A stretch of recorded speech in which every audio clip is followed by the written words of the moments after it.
Shalom, ndabakunda, ndabifurije umugisha uva ku Mana, ndabashimira ngene muramukurikira ibiganiro by'Ijambo ry'Umunsi. Yesu abahezagire. Petero yaravuze ngo n'imbuto itabora. Igihe cyose waturi Ijambo ry'Imana mu gitondo mbere kugenda umenye neza ko ari imbuto ubivye kandi itabora. Yesu aguhezagire. Ijambo ry'uno munsi reka ndakwifuriza iriba ryitwa rya Rehoboth. Ndashaka kuvuga kuri Rehoboth. Kugera kuri Rehoboth. Ndashaka kuvuga ku iriba ryitwa Rehoboth. Dusome igitabo cy'itanguriro igice cya 26 umurongo wa 12. Haravuga ngo maze Isaka biya muri ico gihugu muri uwo mwaka nyine yimbura ibirenze ibyo yabivye ingeri 100 uhoraho mu mugisha. Isaka yabivye mu butayu ico gihe mu Bafilisitiya nta kintu na kimwe ceragaho. Mugabe we yarabivye yimbura ibirenze ibyo yabivye. Reka ndakwifuriza kino jambo nanje ntaragenda mwami Yesu agweze kwimbura.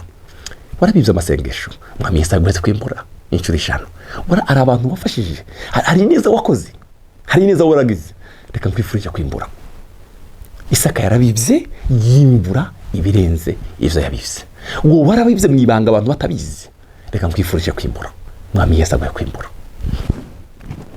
Umurongo ukurikira ukavuga ngo uwo mugabo abumutunze agenda ruciriza gushitsa aho yabaye umutunzi bihebuje. Kubera iki? Uyu muntu yarari ku ijambo. Imana rero asezeraniye Abrahamu nzoguha umugisha n'urubyaro rwawe na Isaka na Yakobo siva ko Mungu yarafise umugisha utangaje.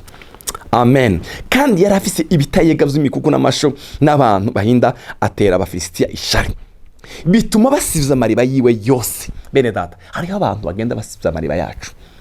Hariho abantu bagenda gusivza amariba ukagira ngo ukore abasiba bari bazabita abongere bigerari. Imana ikurinde abongere bigerari. Abongere bigerari bagira mission yo gusiba amariba gusa. Bakuvuga nabi, urudandazo rwawe bakaruvuga nabi, ubuzima bwawe bakavuga nabi. Imana ikurinde abongere bigerari. Abongere bigerari bagira mission yo gusivza amariba gusa nta kindi. Bituma basivza amariba yiwe yose. Kubera iki? Kubera ishari. Imana ikurinda abanyeshari. Kandi nawe wanyumviriza ukaba ufite agatima k'ishari usaba Imana ikagukuremo. Kuko ni imbuto mbi cyane. Ishari ni imbuto mbi cyane gose. Byose bayuzuza ivu ayo abantu base bari barimvye mu gihe cyase nyine Abraham. Maze Abimeleki abara Isaka ati genda utuvemwo uraturuta. Maze Isaka avayo ashinga amahema yiwe mu kibanda kigerare abayo. Isaka asibuza yandi mariba amwe bari barimvye mu gihe cyase Abraham. Nuko Abafilisitiya bari bayashibije. Abraham amaze gupfa ayita amazina nyene se yari yayise. Bukeye abantu ba Isaka bimba muri ico kibanda babonamwe iriba ry'amazi adodobiza. Abungeri bigerari batonganira ayo mazi. Nabungeri ba Isaka bataya amazi na yacu. Isaka yita iryo riba Eseki kuko baritatiye. Imana kuri Eseki. Eseki ni iriba ryo intambara. Iriba ryo gutongana. Bongera kwimbe irindi riba naryo bararitonganira acagita Sitina. Avayo arunguruza yimbisha irindi riba. Haleluya. Ryo ntibaritonganira acagita Rehoboth. Aravuga ati none uhoraho adushize ahiyaguye tuzogasara mu gihugu. Amen. Uhoraho agutuze ahantu hagutse. Haleluya. Uhoraho adushize ahiyaguye tuzogasara mu gihugu. Umva ndakubwire. Reka ndakwifurije iriba rya Rehoboth. Iriba rya Rehoboth riganze ariryo riba niryo riba ndakwifurije. Aya mariba yandi yari amariba y'intonganyi, yari amariba y'insaku, yari amariba mabi, yari amariba y'abanyeshari. Abungeri bigerari baraza bagashira mwivu. Bene data mureke ndababwire n'ikindi kintu. Nimba Imana yarakuvuze uri muri umunyamugisha nta abungeri bigerari ntacyo bazokora, barirusha. Ari igihe ugerage urazi ko abungeri bigerari bagenda bakubwira amajaruzi publicité starizo. Imana ikurinda abungeri bigerari. Imana igutuze Rehoboth. Rehoboth niryo riba ryawe. Rehoboth niryo riba giwawe. Ageze muri Rehoboth bano Bafilisitiya ngo baraza baramubwira ngo twasanze uraturuta twaragerageje kugwanya umugisha wawe zarana. Bene data, hari abantu bagwanya umugisha w'abandi bakagerageza ariko ntibizokunda kuko kwagukirwa n'umugabane w'abana b'ibwami.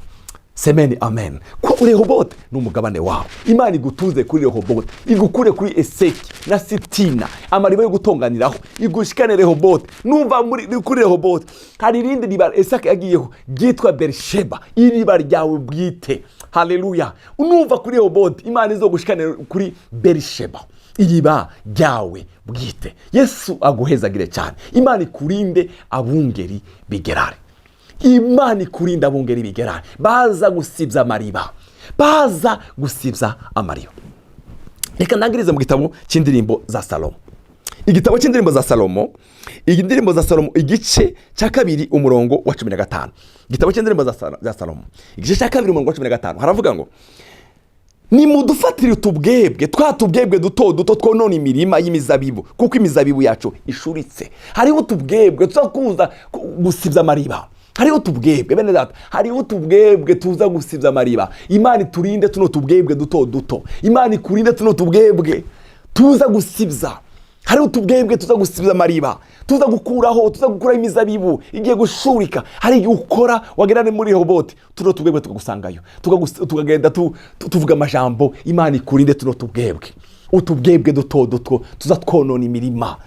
Hari igihe utubwebwe, hari igihe Imana ishaka kukuremera connection, mugabo utubwebwe tukaje kwitanga imbere yawe bikanga. Imana ukabona umugisha uraje, mugabo bikanga kushikira, bikabona akazi karaje, wakoze ikibazo watsinze, hageze ko baguhamagara bakakubura. Hari utubwebwe turi aho hantu, tukubuza gushika kuri Rehoboth yawe. Imana igutsindira turi utubwebwe ndabungeri bigerare. Iyi migwi ibiri Imana ibigutsindire kugira ngo ugere kuri Rehoboth. Rehoboth ni umugabane wawe. Bene data, hariho abantu batagera kure kubera utubwebwe cyangwa kubera abungeri bigerare.